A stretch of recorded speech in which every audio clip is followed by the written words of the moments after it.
Madame, Monsieur, Yaorana, bienvenue dans votre journal. Voici les titres que nous allons développer ce soir. La houle sera-t-elle au rendez-vous pour les Jeux Olympiques à Teahupo'o? D'après les prévisions de Météo France, de belles vagues sont attendues samedi et dimanche. Vous le verrez, en cas de blessure des athlètes, les équipes des urgences du CHPF sont prêtes à intervenir. Les mouvements sociaux se poursuivent au Fénois. Toutes les filiales de l'OPT sont entrées en grève ce matin. Et quelles sont les conséquences et quelles sont les principales revendications des représentants syndicaux? Nous en parlerons en détail avec notre invitée, Vanina Krölla, la ministre de la Fonction publique, de l'Emploi et du Travail. Manège et barbe à papa au programme de la journée récréative organisée par l'association Police 2000. 200 enfants sont sortis de leur quartier le temps d'une journée pour passer du temps ensemble. Cette année encore, sourire et bonne humeur étaient de la partie.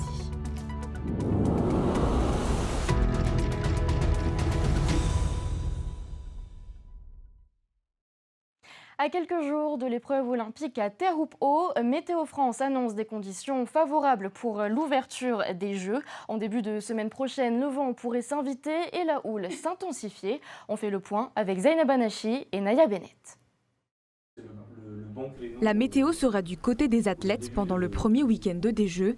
D'après les prévisions de Météo France, la vague de Teahupo'o sera pile au rendez-vous dès samedi. Alors pour le début de compétition, on a des conditions relativement optimales avec une houle de sud-sud-ouest qui va commencer à s'installer sur le pays progressivement. Donc un créneau entre samedi et dimanche très favorable.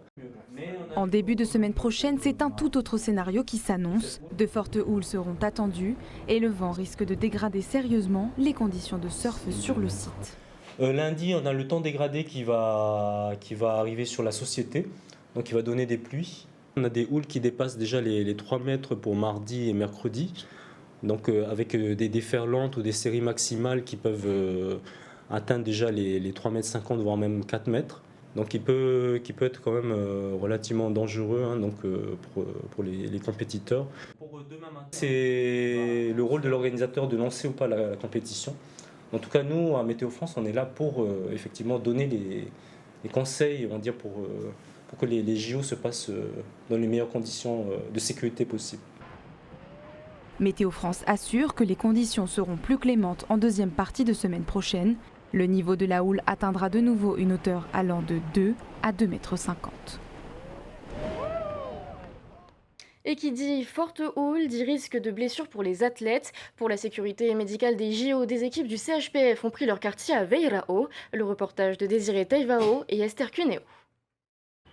Depuis samedi dernier, des médecins du service des urgences du CHPF de Taoné sont dépêchés sur le site de l'Ifremer. Un poste médical avancé y est installé pour administrer les premiers soins aux blessés. Jusqu'à 40 victimes peuvent être prises en charge sur place. Derrière, c'est une première remorque. On en a 6, vous voyez, c'est le numéro 6. En fait, c'est une première remorque qu'on projette de façon très rapide, dans laquelle il y a des petits brancards en fait, qui peuvent se positionner, et puis des malles pour de la perfusion, des médicaments de premier secours, et pour prendre en charge immédiatement les victimes avant de pouvoir les évacuer. Et après, il faut amener d'autres remorques en fonction du nombre de victimes pour pouvoir gonfler la réponse. Dans le cas de blessés graves nécessitant une évacuation vers l'hôpital du Taoné, des zones d'évacuation sanitaire par hélicoptère ont été identifiées, comme le stade de football de Teahupo'o, le domaine Rose et la marina de Veirao. Et une fois à Taoné, les victimes sont prises en charge par une filière dédiée aux urgences. On a aussi veillé à ce que les équipes des urgences soient absolument au complet, en bloquant les congés très en amont, et que certains services qui pourraient être sollicités, notamment dans le cadre d'un accident d'un compétiteur, soient complètement dotés et qu'il n'y ait aucune difficulté à accueillir, quelle que soit l'heure, un blessé qui nécessiterait une prise en charge importante. De belles conditions sont attendues ce week-end dans la passe de Havre pour les 2 premières journées de compétition. Des vagues de 2 mètres, voire plus, sont annoncées sur certaines séries. Les équipes médicales pourraient être déjà mises à l'épreuve. Et au volet social, à 15h30, l'intersyndicale et la direction de l'aéroport se sont réunis au siège d'ADT, mais aucun protocole d'accord en vue. En attendant, les vols en direction de Rayatea, Bora Bora et Rangiroa sont assurés avec un effectif restreint. Vous pouvez retrouver plus de détails à ce sujet sur notre site TNTV News. Autre conflit social en cours, celui de l'OPT. Un peu plus de la moitié des employés des filiales de l'office sont entrés en grève depuis ce matin. Et quelles sont les conséquences de ce mouvement social et où en sont les discussions? Éléments de réponse dans ce reportage. Premier jour de grève au siège de l'Office des postes et télécommunications. L'ensemble des filiales de l'OPT est concerné par ce mouvement social à durée illimitée. Farerata, Onati, Marara Paiement, Pacific Cash Service et Vini Distribution. Pour l'heure, pas de perturbations majeures pour les usagers, excepté la fermeture d'une grande partie des bureaux de poste. 5 d'entre eux restent ouverts dans les îles du Vent et îles sous le vent. Pour les Tuamotu, Austral et Marquise, 7 bureaux continuent d'assurer le service. Du côté du centre de tri de Faa'a, l'activité se poursuit à effectif réduit. Les colis et lettres vont être stockés jusqu'au dégel de la grève. Les premières négociations entre la direction de l'OPT et l'intersyndicale ont eu lieu hier tout au long de la journée. Dans la soirée, la direction et les syndicats ont reçu le compte-rendu du gouvernement. Au total, 3 propositions de protocole d'accord sur 6 ont été transmises à la direction de l'OPT qui se dit prête à se remettre autour de la table des discussions. Parmi les 24 points de revendication, le refus du gel des acquis sociaux des employés, la mise en application de la convention commune et la mise en place d'un audit social dans chaque entité du groupe. Ce n'est pas la première fois que ces revendications sont évoquées. En moins d'1 an, c'est le 3e conflit social à l'OPT. Et de ces conflits sociaux, on va continuer d'en parler avec Vanina Krölla, la ministre de la fonction publique, de l'emploi et du travail. Yorana. Grève et préavis s'enchaînent chez ADT, OPT et les entreprises de sûreté à l'approche des Jeux Olympiques. C'était prévisible? Bien sûr, c'est la stratégie en général des syndicats pour avoir le maximum de chances d'avoir des réponses favorables à leurs revendications. Vanina Krölla, vous êtes en charge des télécommunications et vous êtes la présidente du conseil d'administration de l'OPT. À 2 jours du début des JO, l'ensemble des filiales du groupe entrent en grève. Dans quelle mesure est-ce inquiétant et quelles pourraient être les répercussions pour les usagers, par exemple? Alors d'abord, je veux juste corriger, je ne suis pas la présidente du conseil d'administration de l'OPT. Oui, je siège au conseil d'administration, mais c'est bien la PDG de l'OPT qui est la présidente du conseil d'administration.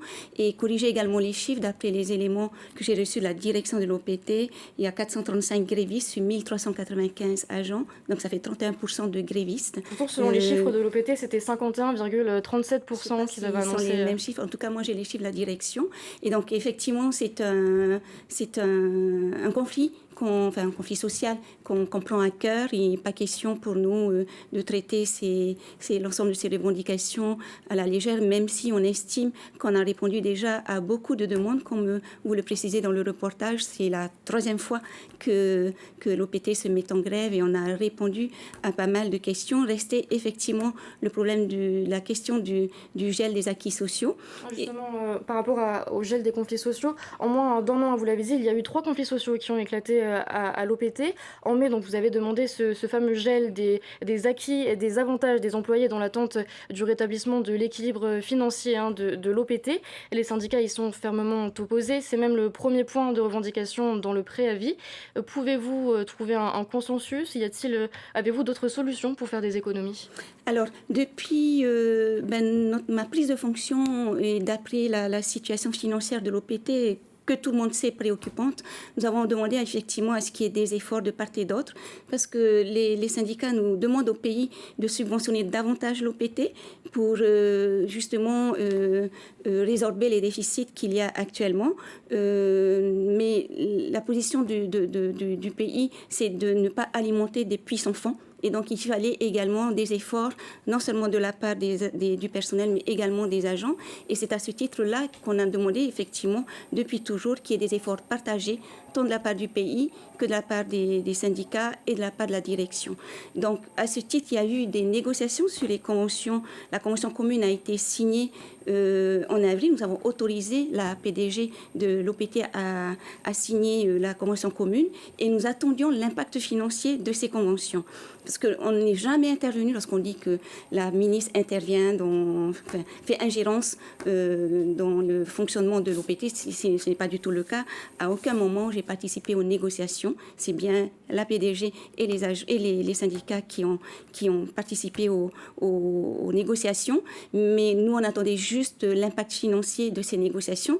Et il se trouve que, d'après les premiers éléments qu'on a eus, on est passé de 15 millions d'économies à 182 millions d'économies, selon les derniers éléments que nous a transmis la direction d'un commun accord avec l'intersyndicale. Donc, à ce titre, pour nous, dans la mesure où il y a un effort de 182 millions de la part des agents, dans le cas des négociations, on se dit que du coup, le gel des acquis sociaux n'est plus d'actualité et donc on peut engager maintenant les discussions sur la subvention pour qu'on puisse, dans le cadre d'objectifs partagés et dans le cadre d'un plan de rétablissement de l'équilibre, voir les efforts que le pays et la direction peut engager pour rétablir les équilibres financiers. Les responsables de l'intersyndicale martèlent que le personnel de l'OPT ne peut être tenu responsable de la dérive financière du groupe. Je cite, êtes-vous d'accord avec eux ?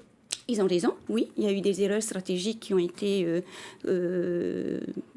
commises en 2019 par le plan Ambition 2020 et d'ailleurs ils n'arrêtent pas de le dire et de le répéter. Mais maintenant nous sommes dans une situation. Il y a également le système d'information NOAA qui a coûté 7 milliards à l'OPT, plus des frais de fonctionnement de plusieurs centaines de millions. Effectivement, il y a eu des erreurs stratégiques, mais aujourd'hui nous sommes devant un gouffre. Il faut que chacun se responsabilise et se mobilise pour que notre opérateur historique puisse continuer à fonctionner et même se développer. C'est l'objet. Parmi les points qui inquiètent les syndicalistes, il y a Google. Son arrivée sur le territoire est-elle une menace pour l'OPT ? Pas du tout, et c'est d'ailleurs la réponse que notre président, puisque nous avons tenu à rencontrer personnellement l'intersyndicale pour les points de revendication, parce que sur les 24 points de revendication, 8 relèvent du gouvernement. Et avec le président, nous avons reçu avant-hier soir et nous avons répondu à chacune des questions qui relevaient du gouvernement. Et pour la question de Google, le marché local de télécommunications n'est ni le marché Internet et de la téléphonie mobile n'intéresse pas du tout Google. Le marché local n'intéresse pas du tout Google. Donc, au contraire, ça peut être un levier de développement pour OPT, puisque Google, dans les négociations qui sont actuellement en cours avec Google, met à disposition de l'OPT une capacité par l'installation des 5 câbles sous-marins, il y a une capacité qui sera réservée à l'opérateur. Donc ce sera plus un partenariat alors. Ce sera un partenariat avec un potentiel de développement énorme et on espère vraiment que l'OPT pourra prendre sa place dans le développement numérique en fait, de notre pays. Vanina Krolla, une toute dernière question. Les syndicalistes vous reprochent, je cite, d'enfoncer le dialogue social et de faire preuve de mépris à l'égard du personnel. Que leur répondez-vous ? Êtes-vous ouverte à la discussion ? J'ai toujours été ouverte à la discussion et je ne suis jamais intervenue dans les négociations, mais par contre, ma porte a toujours été ouverte tant pour la direction que pour les organisations syndicales. On s'est vu à plusieurs reprises. Donc là, je pense que c'est un moyen d'inciter les agents à faire grève, mais ce n'est pas du tout le cas. D'ailleurs, ma porte reste toujours ouverte. Merci beaucoup, Vanina Krolla, pour tous ces éléments. Ce matin, une vaste opération de contrôle des transports en commun qui a été menée dans une gare routière de Papeete. L'état des véhicules, la qualification des chauffeurs et la bonne information des usagers. Au total, 73 infractions ont été relevées. Ce genre d'intervention devrait se multiplier dans les mois à venir. L'objectif, améliorer la qualité de service du transport en commun. Les détails avec Rarha Oumaha. Les bus sont-ils à l'heure? Les chauffeurs sont-ils en règle pour conduire les véhicules de transport en commun? Ce matin, à Papeete, la direction des transports terrestres a procédé à des contrôles inopinés à la gare routière située face à l'un des cinémas de la ville. Objectif, s'assurer que la sécurité et le confort des usagers sont au rendez-vous. On va également contrôler les papiers administratifs, de vérifier si le véhicule et le chauffeur sont en capacité de conduire un autobus. Et on vérifie surtout tous les éléments caractéristiques de ce service public, c'est-à-dire on va vérifier si le bus arrive au bon horaire, s'il a bien l'affichage et l'information pour les voyageurs, pour qu'ils se renseignent sur le service public. Et on vérifie surtout que ce service public satisfait les besoins de la population et des usagers. Ce type d'intervention est bien sûr soutenu par le ministère de l'Équipement en charge des transports aériens, terrestres et maritimes. Du côté des usagers, on apprécie aussi ces contrôles. Ah oui, je suis très contente. C'est pour le bien des passagers, quoi. Hein? Au cas où il y a des chauffeurs, qui n'arrivent plus à conduire, il faut changer. D'autres contrôles de ce genre seront menés régulièrement, souligne la direction des transports terrestres. C'est un rendez-vous organisé depuis 36 ans par l'association Police 2000. 200 jeunes enfants issus des quartiers défavorisés ont profité d'une journée au Tchourey et d'un déjeuner chez le haut-commissaire. Valentine Vassel et Merete Atto les ont suivis. Regardez. Ça vous plaît les manèges? Bon, c'est bien. Ils sont 200 enfants, âgés de 5 à 7 ans, et viennent de Titioro, Fariipiti, Mamao, La Mission, Sainte-Amélie et Tiperu. Aujourd'hui, ils ont la chance de passer une journée à la fête foraine de Papeete grâce à l'association Police 2000. Au programme, petit déjeuner, tour de manège à volonté, déjeuner et distribution de barbe à papa. Les enfants sont ravis. Qu'est-ce que vous avez fait? On a fait du cheval. Comment c'était? C'est bien. Vous avez eu peur? Non, on n'a pas eu peur. Qu'est-ce que vous avez fait? On a fait des voitures tamponneuses, des dragons. Vous êtes bien amusés? Oui, C'était super bien. Cela fait maintenant 36 ans que Rodolphe Toutaïri organise ces journées récréatives pour sortir les enfants de leur quartier.